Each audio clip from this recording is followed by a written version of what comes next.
When I think about Village of Wisdom and what makes us stand out, I think about our commitment to listening to Black parents and the wisdom that they bring to conversations and the wisdom that they bring to the world.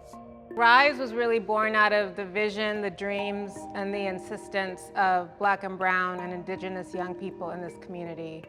They organized for this space, they organized for the movement for a community where we all belong, and they took the risk to hold adults accountable. We were born out of the gang injunction organizing. We were organizing to say no to gang injunction zones that criminalize young people of color, but we were saying yes to this concept that we were introducing of youth empowerment zones that build on young people's strengths.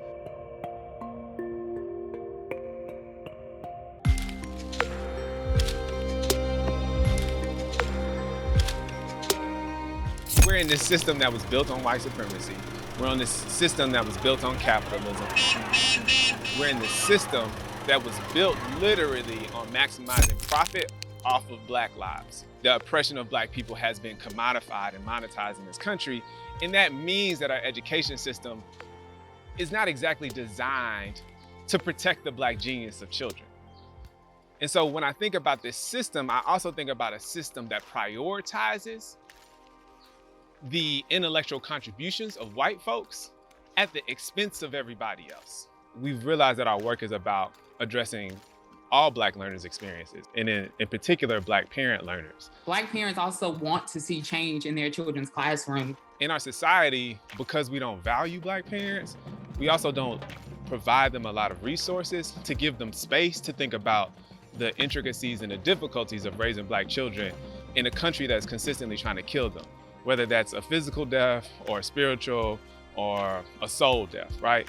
And so that's who we're advocating for, training them to do their own research, training them to do their own research questions, training them to do their own research dissemination, which then puts them in a position to be educational thought leaders, right? And so this is a power play to kind of switch that up and put Black parents in that position. Yeah, this is the Fruitvale Community Garden.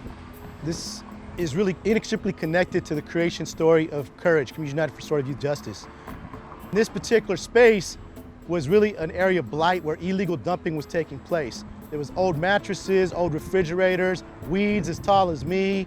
It was just, it was just a place of blight that some slumlord had allowed it, to really just become a dumping ground. And so we see this as really a part of as an indigenous-led organization made up of a lot of indigenous young people from Oakland, from the Fruitvale. We see this as part of our Land Back movement. Yeah, so Land Back, is really a movement, by and for indigenous people. We frequently get asked to do land acknowledgements, to do an opening blessing song, to acknowledge the people whose ancestral homeland we're at, to burn some sage and bless everybody up. And that's real cute, but we're trying to move beyond resilience and just existing to actually resistance. My elders have told us, particularly for us in the urban intertribal community, that we're land-based people without land. So this is our land. Yeah, we over here in East Oakland, man. There's a number of issues. One, of course, is police violence, the criminalization, incarceration. Those are issues particularly coming from the state and the systems that we're trying to challenge. But there's also an incumbent need to do a lot of healing. Because of that historical trauma, there's a lot of fratricidal violence.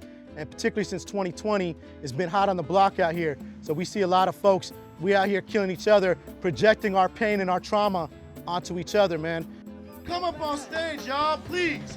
All our volunteers, come up here, y'all. What we're really trying to do is help these brothers heal to move beyond their traumatized self to their authentic self, and then their strength and unity so that we have more warriors to really change this system.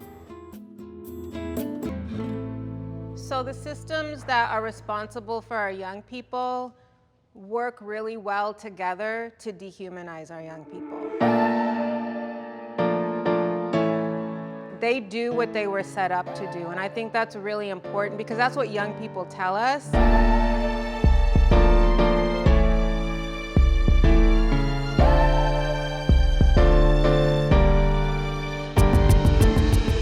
And they tell us that they believe in Rise, they trust Rise, because we have helped them understand and make sure it's safe for them to say that the systems don't work for them. And the minute they get to say that and not be judged, scrutinized, kicked out, they feel relief, because that's the truth. We have to be engaged with all systems. Young people have called on us to stay proximate to them and what's going on for them, staying proximate to the systems responsible for them. So that's partnership, that's organizing, that's agitation, that's disruption, but it's also dreaming, or mainly dreaming the systems we deserve. And we opened our doors in 2008. The space we're filming in right now is our campus that's going to be opening in the next month. We're moving from 6,600 square feet to 45,000 square feet to make sure that there's an anchor for Black and brown young people, for their families, for grassroots organizations, existing, emerging, to be able to not just serve more young people, but to build loving collective power. This is a system we're building where young people don't ever have to, worry about the school to prison pipeline. How do we build something and build it so big and so deep that none of the other systems are able to actually sort of touch it or disrupt this beloved community?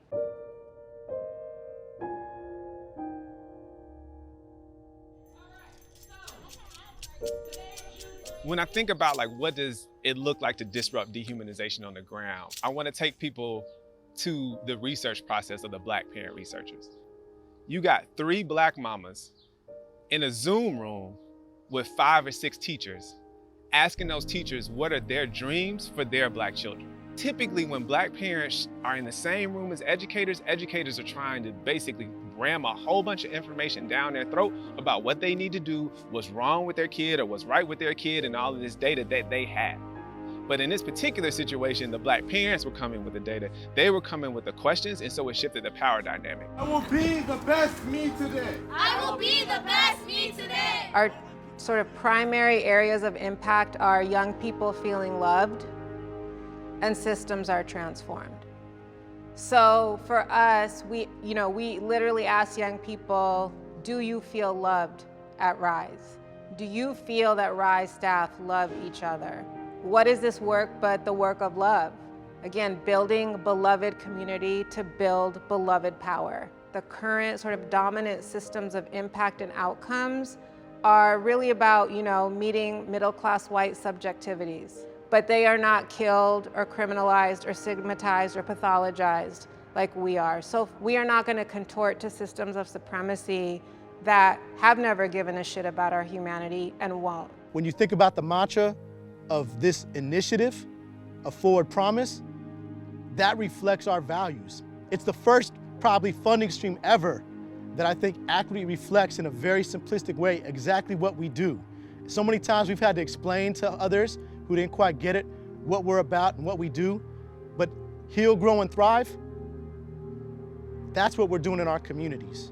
That's what we've been doing, and that's what we're creating.